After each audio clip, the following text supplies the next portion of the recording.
સુરતમાં anti corruption bureau દ્વારા Udhna railway station ફરજ બજાવતા હોમગાર્ડ સામે લાંચની માંગણીનો ગુનો નોંધાયો છે.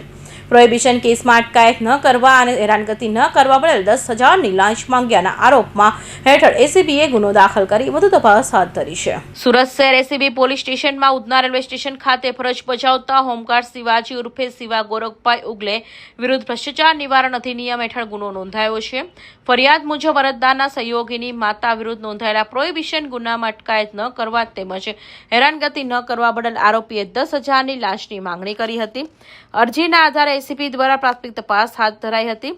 તપાસ દરમિયાન રજૂ કરાયેલી સીડીના સ્ક્રિપ્ટ, સાક્ષીઓના નિવેદનો તેમજ અન્ય વૈજ્ઞાનિકો અને દસ્તાવેજી પુરાવાના આધારે લાંચની માંગણી થયાનું પ્રાથમિક રીતે સામે આવ્યું હતું. જેના આધારે સુરત શહેર એસીબી પોલીસ સ્ટેશનમાં ભ્રષ્ટાચાર નિવારણ અધિનિયમ કલમ 7 અને 13(2) મુજબનો ગુનો નોંધાયો છે. સમગ્ર મામલે વધુ તપાસ વલસાડ અને ડાંગ એસીબીના અધિકારીઓ દ્વારા કરાઈ રહી છે. Bureau report, Hind TV news, Surat.